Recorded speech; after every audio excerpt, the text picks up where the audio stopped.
No cabe duda que congregarse es importante y valioso. Vivimos en tiempos peligrosos, en los cuales es necesario perseverar en el camino estrecho, con nuestros ojos espirituales bien abiertos. Solo de esta manera seremos conscientes del inminente regreso de nuestro Señor. Esto nos motivará a predicar su evangelio a todos los que nos rodean.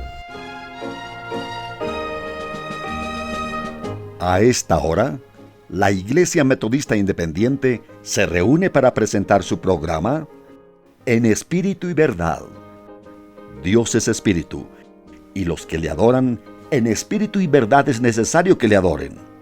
Bienvenidos al programa de hoy.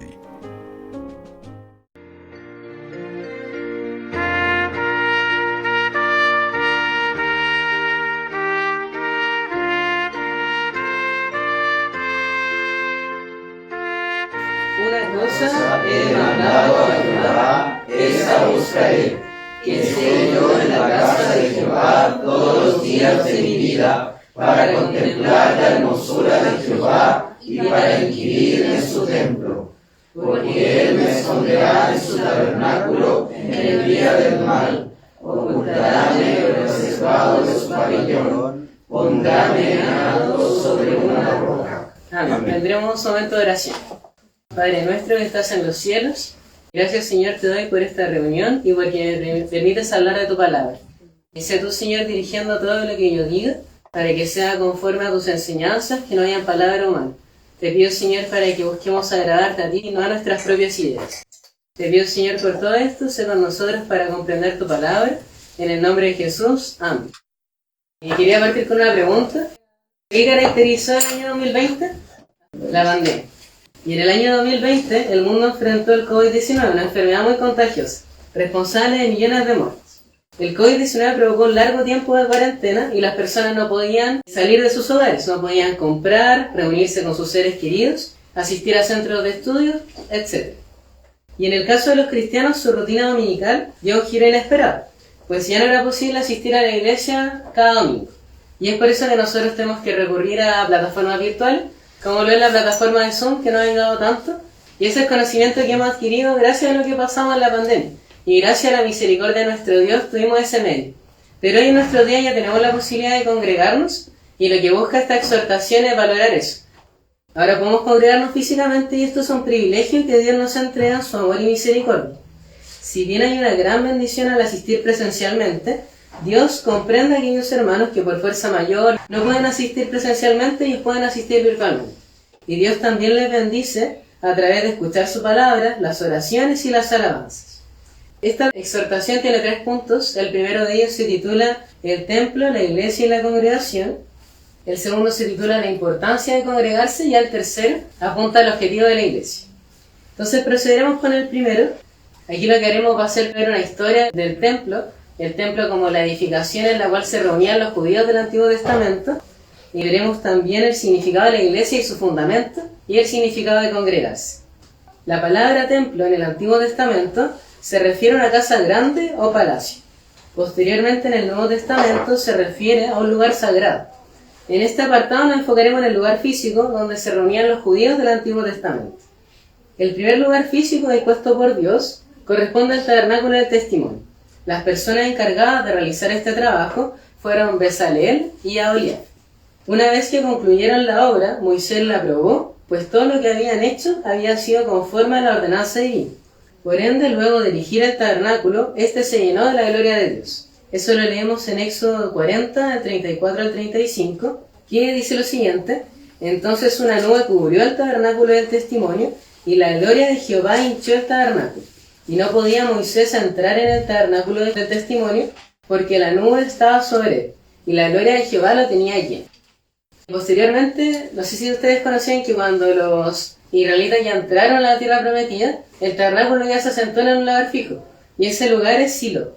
Eso aparece en Josué 18:1, que dice: Y toda la congregación de los hijos de Israel se juntó en Silo, y asentaron allí el tabernáculo del testimonio, después que la tierra les fue sujeta. Entonces el tabernáculo, que en un instante cuando estaban peregrinando hacia la tierra prometida, tenían que moverlo de un lugar a otro según la ordenanza de Dios, y luego estuvo en un lugar fijo. En el libro de los jueces se refiere al tabernáculo del testimonio como la casa de Dios, y después en los libros de Samuel se hace referencia como el templo de Jehová. el rey David tuvo el propósito de edificar una casa a Jehová que reemplazara el tabernáculo del testimonio. Y eso lo leemos en 2 de Samuel 7, del 1 al 2, que dice lo siguiente: y aconteció que estando ya el rey asentado en su casa, después que Jehová le había dado reposo de todos sus enemigos en derredor, dijo el rey al profeta Natán: mira, ahora yo moro en edificios de cedro, y el arca de Dios está entre cortinas. Y ahí cuando señala que está entre cortinas, se refiere al tabernáculo del testimonio. Recordemos que el arca de Jehová, el arca de Dios, tenía diferentes elementos, pero el que más resalta son las tablas de la ley, que fueron escritas por Dios cuando Moisés se presentó delante de él en el monte Oreb. Eso con respecto al propósito que tenía David de construir una casa. Sin embargo, Dios no le permitió cumplir ese propósito. Y eso es porque en el reinado de David hubieron muchas guerras. Eso lo leemos en el primer libro de Reyes, capítulo 5, versículo 3. Dice: tú sabes cómo mi padre David no pudo edificar casa al nombre de Jehová su Dios, por las guerras que le cercaron, hasta que Jehová puso a sus enemigos bajo las plantas de sus pies. Esto lo dice Salomón al rey de Irán. Y Salomón fue quien desempeñó esta obra de construir el templo.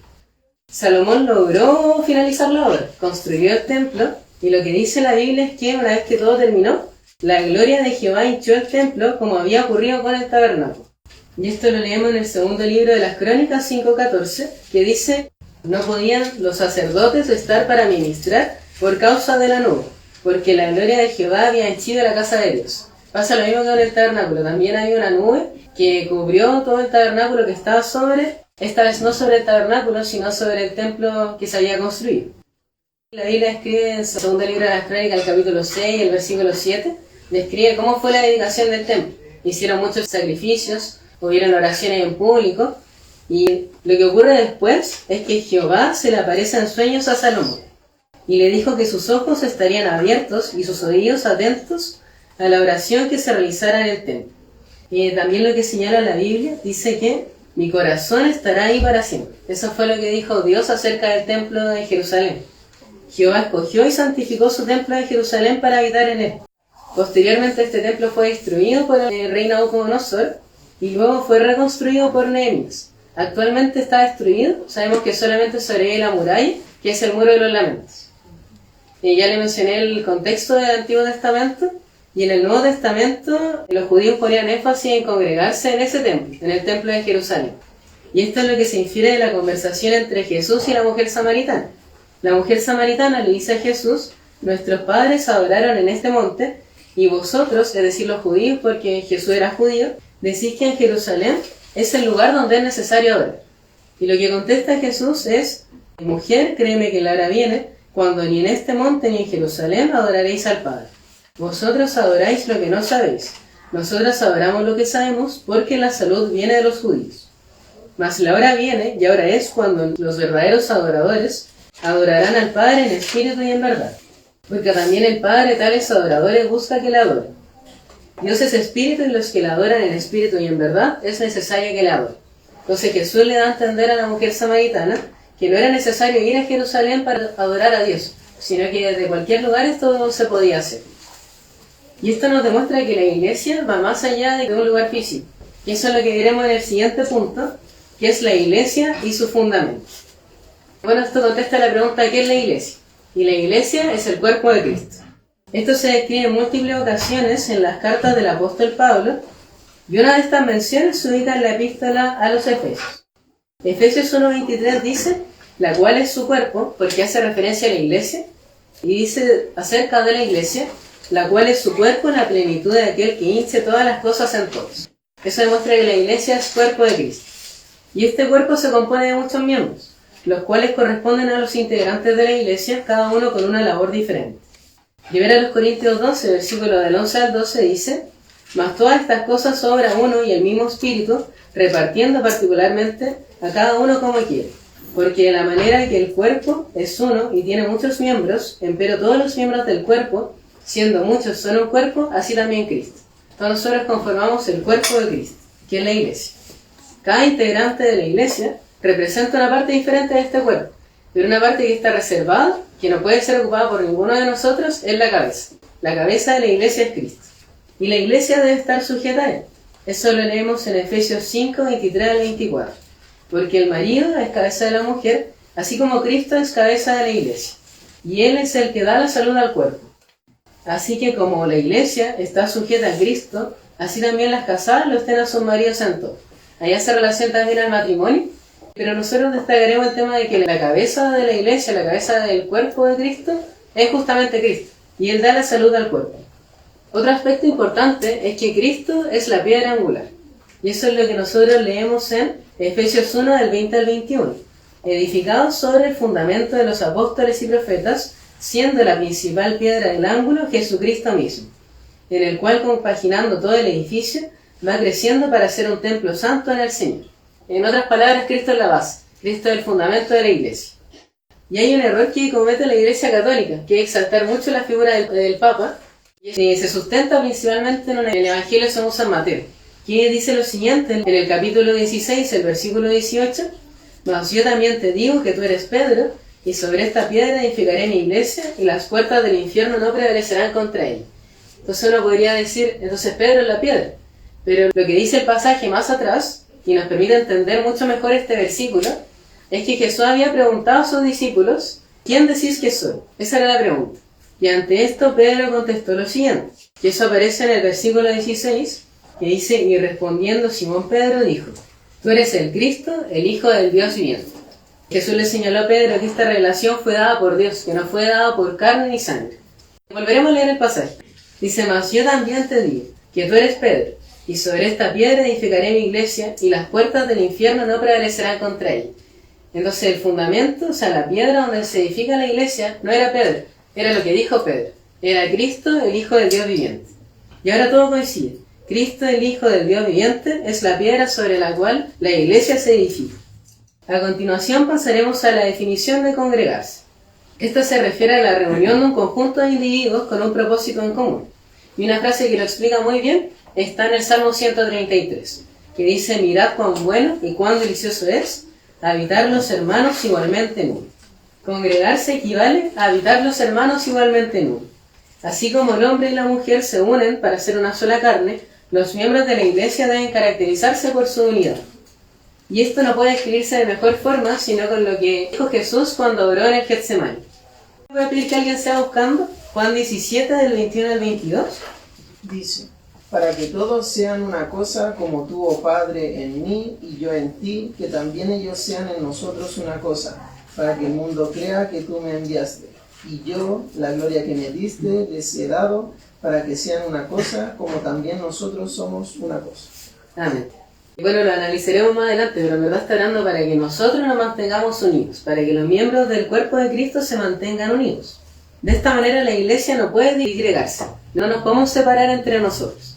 Y esto ocurrió cuando Jesús fue prendido. La Biblia dice en Marcos 14:50, entonces dejándole todos sus discípulos, huyeron. En ese momento la iglesia se separó. Todos huyeron por temor de ser prendidos junto a Jesús. La iglesia debe mantenerse unida, incluso después de que los líderes actuales fallezcan. Como jóvenes debemos asumir la responsabilidad de que cuando no estén los pastores, cuando no estén los diáconos, cuando no estén las profesoras de escuela bíblica, cuando no estén todos esos cargos, nosotros tenemos que asumir esos cargos, porque la iglesia debe permanecer. Ahora pasaremos al segundo punto de esta exhortación, que es la importancia de congregarse. Y yo señalaré 3 razones, la verdad que hay muchas más, pero la primera que yo señalaré es que Jehová envía bendición y vida eterna. El Salmo 133 señala que congregarse es bueno y delicioso. Eso era lo que leíamos anteriormente. En otras palabras, es algo agradable que nos beneficia. Dios siempre deseará lo mejor para nosotros. Por ende, Él nos muestra que congregarse es bueno y nos invita a hacerlo. El pasaje también señala que Jehová envía bendición y vida eterna. Eso aparece en el 3er versículo, que dice: «Y como el rocío de Hermón que desciende sobre los montes de Sión, porque allí envía Jehová bendición y vida eterna». La bendición y vida eterna que Dios envía a la iglesia corresponde a su fundamento, es decir, Cristo y lo que hizo por nosotros. Él se entregó por nuestros pecados. Segunda de los Corintios 5:21 dice: «El que no conoció pecado, hizo pecado por nosotros, para que nosotros fuésemos hechos justicia de Dios en él». La salvación solo puede llegar al mundo a través del sacrificio de Cristo, el cual debe ser el tema central de la iglesia. Por ello este salmo señala que Dios envía vida eterna a la congregación, porque lo hace a través del mensaje de salvación, que se tiene que predicar en la iglesia. Esto lo vamos a retomar al final en los objetivos de la iglesia. Ahora pasaremos a una segunda razón por la cual es importante congregarse, y esta es porque al congregarnos podemos perseverar en el camino estrecho. Previamente señalamos en el significado de congregarse que Jesús pidió a Dios que la congregación estuviera unida. Eso fue lo que leía Felipe. Y yo quiero destacar ahora en la primera frase que dice: mas no ruego solamente por estos, sino también por los que han de creer en mí. Cuando hace referencia a estos, hace referencia a los discípulos. Y cuando habla de los que han de creer por la palabra de ellos, se refiere a nosotros. Y eso es una verdad maravillosa y conmovedora. Que Dios, cuando estuvo orando en el Getsemaní, Él oró por cada uno de nosotros para que estuviéramos unidos. Él vio nuestras caras y oró para que nos mantuviéramos unidos, para que el cuerpo de Cristo, todos los miembros estuvieran trabajando para su crecimiento. Y bueno, Dios nos pide a nosotros mantenernos unidos, y como les señalaba, también se lo pidió a los apóstoles, y los apóstoles hicieron caso de este mandato. El libro de los Hechos describe que los miembros de la iglesia primitiva se mantenían perseverando en la doctrina, en la comunión, en el partimiento del pan y las oraciones. Ellos tenían temor de Dios, pues veían las señales de los apóstoles. Y el capítulo Hechos 2 describe muy bien cómo fue el inicio de la iglesia primitiva, y ahí señala lo que les comentaba recién, y también describe que todos los que creían estaban juntos y tenían todas las cosas comunes, y vendían las posesiones y las haciendas y repartíanlas a todos como cada uno había menester, y perseverando unánimes cada día en el templo y partiendo el pan en las casas, comían juntos con alegría y con sencillez de corazón, alabando a Dios y teniendo gracia con todo el pueblo. Y el Señor añadía cada día a la iglesia los que habían de ser salvos. El ejemplo de los apóstoles de la iglesia primitiva demuestra que congregarse permite que los hijos de Dios perseveren en sus caminos. Los hermanos y hermanas nos alientan a mantenernos firmes en el camino estrecho, que se caracteriza por dejar cosas irrelevantes y cargar la cruz de Cristo. Marcos 8:34 dice: y llamando a la gente, con sus discípulos les dijo: cualquiera que quisiera venir en pos de mí, nieguese a sí mismo y tome su cruz y siga. Entonces es un camino que, si uno lo lleva bajo la naturaleza pecadora, es súper difícil, pero si lo hacemos tomado de la mano de nuestro Dios y nos apoyamos mutuamente como hermanos, se aligera la carga para seguir el camino estrecho. Y ahora voy a pedir que sean buscando el segundo libro de las Crónicas, el capítulo 20. Hay varios versículos que voy a mencionar acerca de ese pasaje, porque yo pienso que no es un pasaje muy conocido por nosotros y que la verdad yo también desconocía. Entonces, ahora pasaremos a una tercera razón por la cual es importante congregarse, y esta es que al congregarnos, nuestros ojos espirituales son abiertos. El libro segundo de las Crónicas, en el capítulo 20, describe que durante el reinado del rey Josafat, los hijos de Moab y los hijos de Amón y los hijos del monte de Seir habían declarado la guerra contra Judá. Ante esto el pueblo se reunió en la casa de Jehová, es decir, el templo de Jerusalén, para pedir socorro. Voy a pedir que alguien sea leyendo el versículo 3 y 4 de segunda de las Crónicas, capítulo 20. Entonces él tuvo temor y puso Josafat su rostro para consultar a Jehová, e hizo pregonar ayuno a todo Judá. Y juntáronse los de Judá para pedir socorro a Jehová, y también de todas las ciudades de Judá vinieron a pedir a Jehová. Entonces ahí describe como el rey Josafat hizo este llamado para que todos fueran a la casa de Jehová a orar, a pedir socorro, porque no sabían qué hacer, tenían temor. Y eso lo vemos en la oración de Josafat. Eso es lo que aparece en segunda de las Crónicas 20:12, si alguien puede dar lectura. Oh Dios nuestro, ¿no nos juzgarás tú? Porque en nosotros no hay fuerza contra tan grande multitud que viene contra nosotros. No sabemos lo que hemos de hacer, mas a ti volvemos nuestros ojos. Entonces ahí se muestra una oración que muchos de nosotros podemos tener día a día. Como no sé qué hacer con esto, y hay que presentárselo a Dios y poner nuestros ojos en Él. Judá había vuelto sus ojos a Dios, y Él le reveló su voluntad por medio de Jaasiel, el levita de los hijos de Asaf. Este pasaje lo leeré yo, que es del versículo 14 al 17. Dice: y estaba allí Jaasiel, hijo de Zacarías, hijo de Benaías, hijo de Jehiel, hijo de Matanías, levita de los hijos de Asaf, sobre el cual vino el Espíritu de Jehová en medio de la reunión. Y dijo: oíd Judá todo, y vosotros moradores de Jerusalén, y tú, rey Josafat, Jehová os dice así: no temáis ni os amedrentéis delante de esta tan grande multitud, porque no es vuestra la guerra, sino de Dios. Mañana descenderéis contra ellos.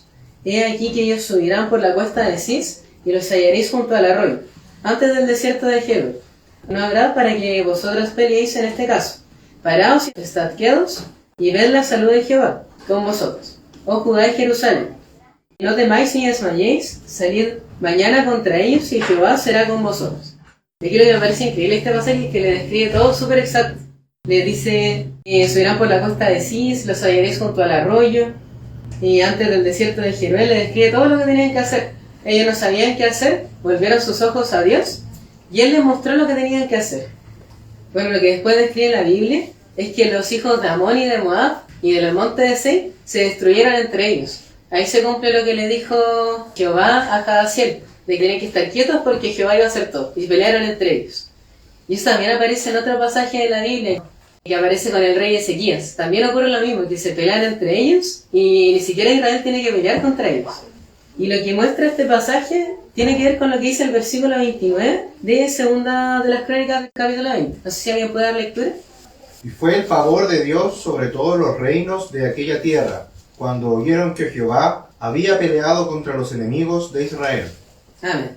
Aquí hay algo importante que tiene que ver. Yo les mencionaba que Dios nos abre nuestros ojos espirituales cuando estamos en la congregación. Pero ahí hay que hacer un énfasis en que un tema que es de palabra, no podemos decir que Dios nos inspira, sino que nos ilumina. Si Él nos inspirara, tendríamos que agregar palabras a la Biblia, siendo que esta ya está completa. Lo correcto es señalar que Dios nos ilumina, es decir, nos da entendimiento, nos da comprensión de sus enseñanzas. Y esto ocurre cuando estamos congregados en la iglesia. Dios abre nuestros ojos para entender su palabra y nos santifica a través de ella. Esto también se menciona en la oración de Jesús en el Getsemaní. Juan 17:17 dice: santifícalos en tu verdad, tu palabra es verdad. Somos santos a través de su palabra y nosotros escuchamos de su palabra cuando estamos congregados, habitando igualmente en uno. Y bueno, podríamos seguir mencionando muchas razones por las cuales hay que congregarse, y es bueno que entre hermanos las conversemos, pero para eso hay que ir a la iglesia. Y ahora pasaremos a este punto, que es el objetivo de la iglesia, el objetivo que debe cumplir en nuestros días. Y el primero de ellos es que la iglesia debe ser casa de refugio. Y ahora recurriremos al Salmo 27. Y no sé si alguien puede leer del versículo 4 al versículo 6. Salmo 27. Una cosa he demandado a Jehová, esta buscaré, que esté yo en la casa de Jehová todos los días de mi vida, para contemplar la hermosura de Jehová y para inquirir en su templo.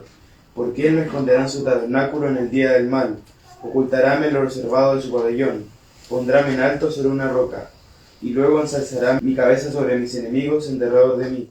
Y yo sacrificaré en su tabernáculo sacrificios de júbilo, cantaré y salmearé a Jehová. Este pasaje es muy interesante si uno lo ve con la vida de David. David había experimentado muchas persecuciones.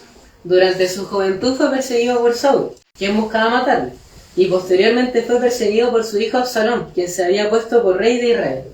Probablemente cuando era perseguido por Saúl es que David escribe este pasaje. Bueno, como bien dice acá, David quería estar en el templo de Jehová para contemplar la hermosura y para inquirir en su templo, y aquí el versículo 5 dice: porque él me esconderá en su tabernáculo en el día del mal.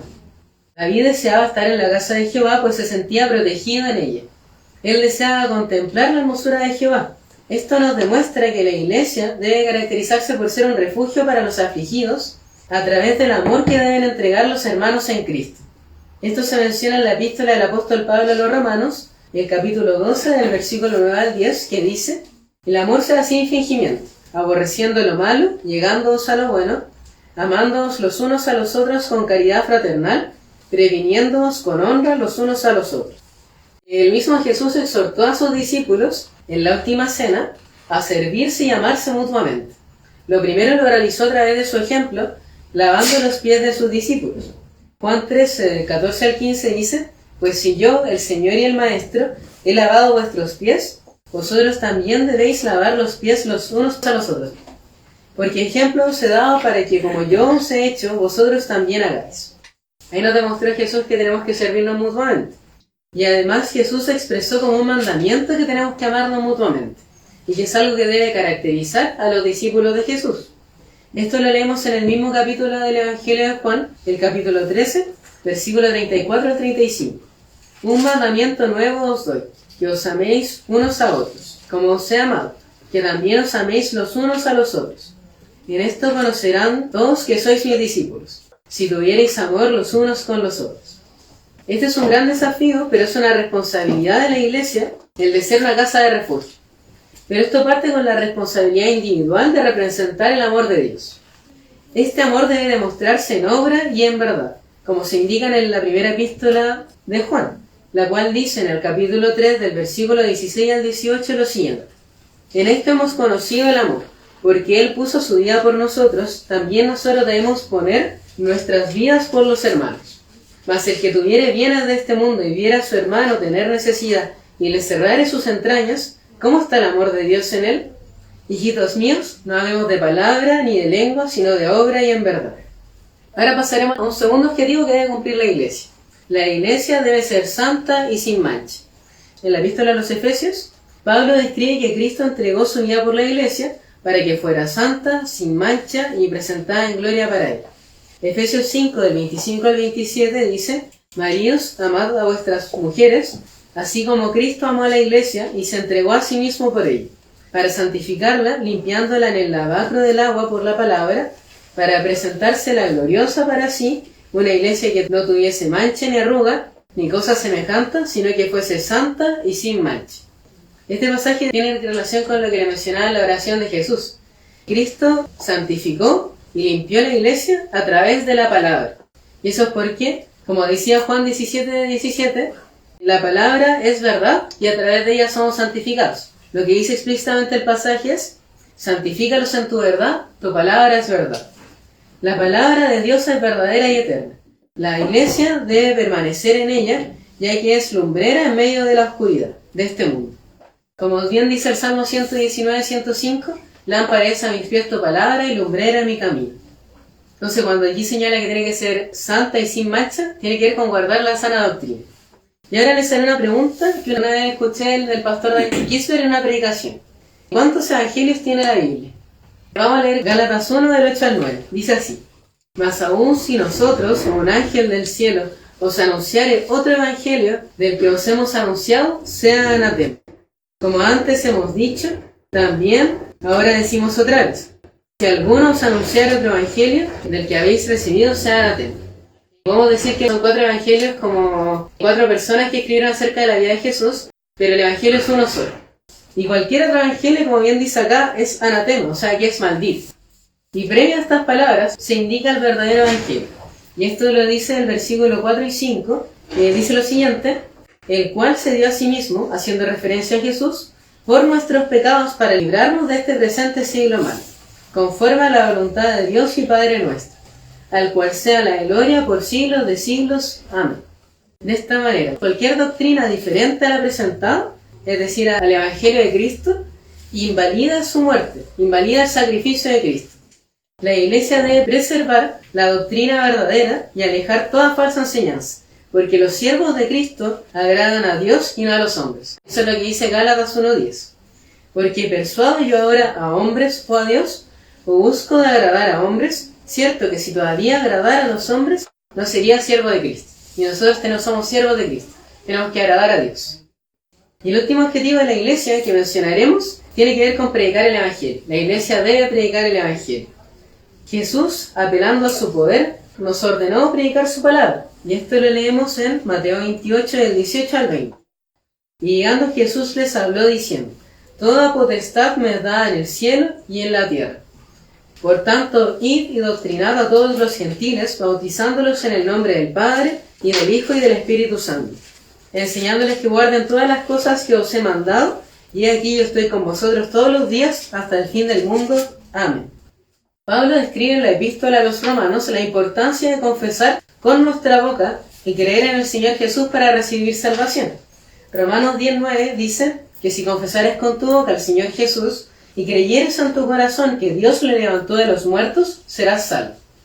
Cuando señalamos razones acerca de la importancia de congregarse, leímos el Salmo 133:3, que decía: Jehová envía bendición y vida eterna. Ahora es más claro porque la mayor bendición de Dios reside en el Evangelio de Cristo, a través del cual podemos acceder a la vida eterna. Sin embargo, esto no es posible si la Iglesia no predica este mensaje. Y esto es lo que dice Pablo también a los romanos, en el capítulo 10, versículo 14 al 15. ¿Cómo pues invocarán a aquel en el cual no han creído? ¿Y cómo creerán a aquel de quien no han oído? ¿Y cómo oirán sin haber quien les predique? ¿Y cómo predicarán si no fueran enviados? Como está escrito: cuán hermosos son los pies de los que anuncian el evangelio de la paz, de los que anuncian el evangelio de los bienes. Si la iglesia no evangeliza, las personas no salvas no invocarán el nombre de Jesús y no creerán en él, porque no habrán escuchado su nombre debido a que nadie les predicó. Dios nos envía a predicar, y cada uno debe responder a este llamado como lo hizo el profeta Isaías: heme aquí, envíame a mí. No debemos sentir vergüenza, porque el evangelio es poder de Dios. La Biblia dice: no me avergüenzo del evangelio, porque es potencia de Dios para salud a todo aquel que cree. No debemos preocuparnos por lo que habremos de decir, porque el Espíritu Santo hablará por nosotros. La Biblia dice: porque no sois vosotros los que habláis, sino el Espíritu de vuestro Padre que habla por vosotros. Debemos sentir compasión por quienes no conocen a Cristo, aquellos que andan como ovejas sin pastor, porque Jesús sintió esta misma compasión. Mateo 9, del 36 al 38 dice: y viendo las gentes, tuvo compasión de ellas, porque estaban derramadas y esparcidas como ovejas que no tienen pastor. Entonces dice a sus discípulos: a la verdad, la mies es mucha, mas los obreros pocos. Rogad pues al Señor de la mies que envíe obreros a su mies. A modo de conclusión, esta exhortación realizó varios puntos, la verdad. El primero de ellos se titulaba el templo, la iglesia y la congregación. Cuando vimos el repaso de la historia del templo en la Biblia, cómo se mostraba en el Antiguo Testamento, y después lo que vino a decir Jesús de la mujer samaritana.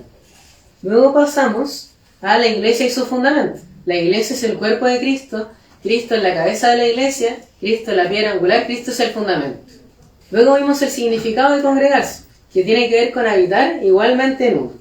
Y nosotros somos el cuerpo de Cristo y todos los miembros tienen que caracterizarse por su unidad. Luego pasamos a la importancia de congregarse. Y entre las razones que nosotros vimos, la primera de ellas fue que Jehová envía bendición y vida eterna. Y nos dimos cuenta de que esto tiene que ver con el Evangelio de Cristo que se tiene que predicar en la iglesia.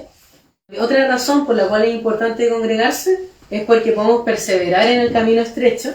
Y al congregarnos, nuestros ojos espirituales son abiertos, somos iluminados para entender su palabra. Luego pasamos al objetivo de la iglesia. La iglesia debe ser casa de refugio. La iglesia debe caracterizarse porque los hermanos se amen mutuamente y cuando llegue una persona afligida, le compartamos ese amor que representa el amor de Cristo. Vimos también que la iglesia debe ser santa y sin mancha. La iglesia debe preservar la sana doctrina, debe preservar el Evangelio de Cristo que es uno solo. Y también vimos que la iglesia debe predicar el Evangelio porque de otra manera nadie va a poder escuchar de la palabra de nuestro Dios. No cabe duda que congregarse es importante y valioso. Por ello, Dios nos dice que no nos apartemos de la iglesia e invitemos a participar a aquellos que han dejado de congregarse o que nunca se han congregado. Vivimos en tiempos peligrosos, en los cuales es necesario perseverar en el camino estrecho, con nuestros ojos espirituales bien abiertos. Solo de esta manera seremos conscientes del inminente regreso de nuestro Señor. Esto nos motivará a predicar su evangelio a todos los que nos rodean. Y volveré a leer Romanos 10 del 14 al 15. ¿Cómo pues invocarán a aquel en el cual no han creído? ¿Y cómo creerán a aquel de quien no han oído? ¿Y cómo oirán sin haber quien les predique? ¿Y cómo predicarán si no fueren enviados? Como está escrito: cuán hermosos son los pies de los que anuncian el evangelio de la paz, de los que anuncian el evangelio de los bienes. Padre nuestro que estás en los cielos, gracias Señor por permitirme hablar de tu palabra. Tú, Señor, sabes lo indigno que soy, pero que no sea yo quien haya hablado, sino que tu Santo Espíritu. Y si algo humano ya haya dicho, lo quede en la memoria de mis hermanos. Te pido, Señor, para que nos ayude a ser una iglesia fiel, para que nos guardamos sin mancha, limpios, en este mundo que está rodeado de pecados, Señor. Ayúdanos a predicar tu palabra, a ser conscientes de la ordenanza que tú nos diste, apelando a tu poder celestial en los cielos y en la tierra. Te pido, Señor, para que sepamos acoger a las personas que lo necesitan, porque mucha gente está pasando por dificultades, Señor, y la iglesia debe ofrecer la mano de Dios, Señor, que siempre nos va a ayudar. Te pido para que sea bendiciendo esta palabra y la estamos poniendo por obra. Te pido por esto en el nombre de Jesús. Amén.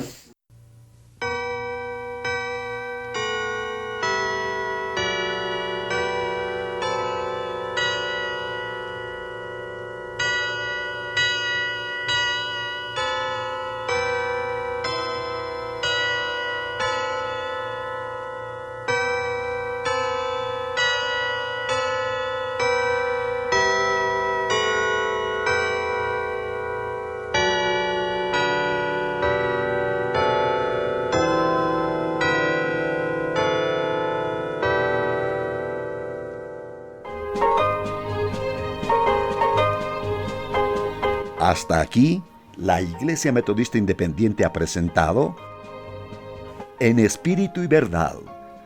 Dios es Espíritu, y los que le adoran en espíritu y verdad es necesario que le adoren. Que el Señor les bendiga.